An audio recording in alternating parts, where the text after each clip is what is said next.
আসসালামু আলাইকুম। আমি একটা ছোট্ট প্রশ্ন করি আপনাদেরকে। ধরেন মুক্তিযুদ্ধের পরে এখন পর্যন্ত বাংলাদেশে বা মুক্তিযুদ্ধের পরপর ৭১-এর পরে এই ২০২৪ পর্যন্ত মুক্তিযোদ্ধাদের অনেক অন্যায় ছিল।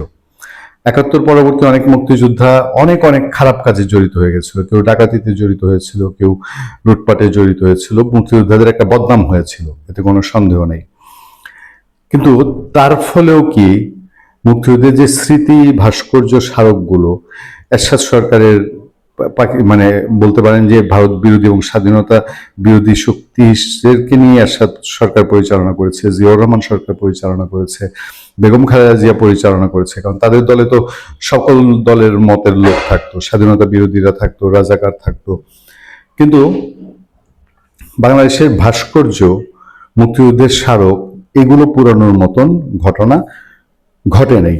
২৪-এ এসে পুরোপুরি যখন পাকিস্তানপন্থীরা ক্ষমতায় চলে গেল আওয়ামী লীগকে হটিয়ে, তারা এসে ন্যাক্কারজনকভাবে বাংলাদেশের মুক্তিযুদ্ধের স্মৃতিগুলো, ইভেন বীরশ্রেষ্ঠদের স্মৃতি, তাদের ভাস্কর্য, তাদের যেসব মোরাল ছিল সেগুলো ভেঙে ফেললো। এটার সঙ্গে এর আগের ৫০ বছরে বাংলাদেশের সম্পর্ক নেই, ৫৫ বছরে বাংলাদেশের সম্পর্ক নেই। তারপর ওই যে বললাম ৭১-এর ১, ২, ৪, ৫ বছর না, ৫০ বছরের মধ্যে বাংলাদেশের এইসব ভাস্কর্যে কেউ হাত দেয় নেই। বিচ্ছিন্নভাবে জামাত ইসলামী বা এই টাইপের মৌলবাদী সংগঠন গিয়া শহীদ মিনার ভাঙছে, এইটুক পর্যন্তই করছে, খুব বিচ্ছিন্ন। এইবার ২ বছর যেতে পারলো কি পারলো না, এই জুলাই স্মৃতিস্তম্ভ, তাই তো, জেলায় জেলায় জুলাই স্মৃতিস্তম্ভ করা হয়েছে। আমি যদি আজকে পর্যন্ত বলি, নাহলে ৮-১০টা জুলাই স্মৃতিস্তম্ভে আগুন দেওয়া হয়েছে, পুড়িয়ে দেওয়া হয়েছে, ভাঙচুর করা হয়েছে। দেখেন, আমরা এর কোনোটাই আমরা সমর্থন করি না। সমর্থন করি না এই অর্থে যে উচ্ছৃঙ্খলতা, সহিংসতা, সেগুলো সহিংসতাই, এদেরকে কোনো যুক্তি দিয়ে পাশ কাটানো যায় না, মানানো যায় না। কিন্তু এই কাজগুলো যে এখন হচ্ছে, এই কাজগুলো একটা এমন সিচুয়েশনের দিকে যাচ্ছে, একটা প্রচন্ড ঘৃণা, একটা প্রচন্ড রাগ, একটা প্রচন্ড ক্ষোভ, যে একটা আন্দোলনের কয়েকদিনের মধ্যেই এই রাগ, ক্ষোভ, ঘৃণা এমন জায়গায় কেন পৌঁছালো। কথায় কথায় দেখবেন পথে ঘাটে মানুষ এখন বলে, অনেকে বলে যে আর কয়দিন বাদে কেউ গিয়ে যদি জুলাই যোদ্ধা আমারে পরিচয় দেয় যে আমি জুলাই যোদ্ধা, তাহলে সে বেদম মাইর খাবে। মানে মানুষের ঘৃণা এমন পর্যায়ে পৌঁছেছে। তেমন একটি খবর দেখেন, জয় বাংলা জয় বঙ্গবন্ধু স্লোগান দিয়ে কুষ্টিয়ায় জুলাই স্মৃতিস্তম্ভে আগুন। কুষ্টিয়ার শহীদ আবরার ফাহাদ স্টেডিয়ামের সামনে অবস্থিত জুলাই স্মৃতিস্তম্ভে অগ্নিসংযোগের ঘটনা ঘটেছে। নিষিদ্ধ ঘোষিত ছাত্রলীগের নেতাকর্মীদের বিরুদ্ধে এই ন্যাক্কারজনক ঘটনা ঘটানোর অভিযোগ উঠেছে।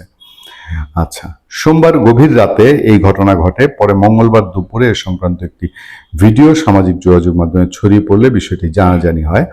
ভিডিওতে এক ব্যক্তিকে জয় বাংলা জয় বঙ্গবন্ধু স্লোগান দিতে এবং জুলাইয়ের গণ অভ্যুত্থানকে প্রত্যাখ্যান করে বিভিন্ন রাজনৈতিক স্লোগান ও বক্তব্য দিতে শোনা যায়। ঘটনার খবর পেয়ে মঙ্গলবার দুপুরে কুষ্টিয়ার অতিরিক্ত পুলিশ সুপার প্রণব কুমার সরকার এবং কুষ্টিয়া মডেল থানার ভারপ্রাপ্ত কর্মকর্তা ওসি কবির হোসেন মুতব্বর সহ পুলিশের ঊর্ধ্বতন কর্মকর্তারা ঘটনাস্থল পরিদর্শন করেন। পুলিশ কর্মকর্তারা ঘটনাটি গুরুত্ব সহকারে তদন্ত করে এর সঙ্গে জড়িতদের দ্রুত শনাক্ত আইনের আওতায় আনার আশ্বাস দিয়েছেন। বৈষম্যবিরোধী ছাত্র আন্দোলনের নেতা আলমাস হোসেন বলেন, এটি পরিকল্পিত ঘটনা, এমন ঘটনা ঘটতে পারে এমন তথ্য আমরা আগেই পেয়েছিলাম, বিষয়টি পুলিশকে জানানো হয়েছিল। পুলিশ জানে এবং পুলিশ ঘৃণার কথাটাও জানে যে এই যে বৈষম্য বিরোধীরা, সেদিন দেখলাম ঢাকার পাশে কোন জায়গায় এক লোকের পৈতৃক ভূমিতে গিয়া জুলাই স্মৃতি ভাস্কর্য না কি যেন একটা বানানো তৈরি করেছে। তো এই যে সিচুয়েশনটা মানে এগুলোর সঙ্গে জুলাই স্মৃতির স্তম্ভ, এগুলো নস্যাৎ করা, ভাঙার পেছনে অভিযুক্ত হচ্ছে ছাত্রলীগ।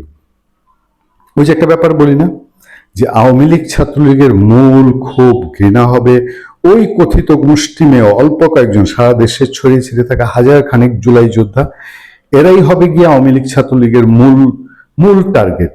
বিএনপি এবং আওয়ামী লীগ তারা মেনেই নেয়। বিএনপি মেনে নেয় আওয়ামী লীগ যদি কোনোভাবে ক্ষমতায় আসে আমাদের বনে বাজারে জঙ্গলে থাকতে হবে, মামলা মোকদ্দমা হবে, জেলে যেতে হবে, কিছু লোকজন মারা যাবে। আওয়ামী লীগও মেনেই নেয় বিএনপি ক্ষমতায় গেলে আমাদের জলে জঙ্গলে থাকতে হবে, কিছু পালায় যাব ইন্ডিয়ায়, আর জেলে থাকতে হবে। ফলে এই দুই দল একটা ট্রেডিশনের মধ্যে চলে গেছে। কিন্তু এই জুলাই যোদ্ধাদের ক্ষেত্রে ভবিষ্যতে আওয়ামী লীগ যদি রাজনীতিতে ফিরে আসে বা আওয়ামী লীগের রাজনীতি যদি নিষেধাজ্ঞা তুলে নেওয়া হয়, তাহলে আমার ধারণা এই জুলাই যোদ্ধা খ্যাত যারা, এবং যারা জুলাই ব্যবসা করতে করতে এখন একটা রাজনৈতিক দল করেছে, এবং সেই রাজনৈতিক দল এখন সারা বাংলাদেশে কোনো প্রোগ্রামের আয়োজন করলে 20-50 জন লোকের ব্যবস্থা হয় না।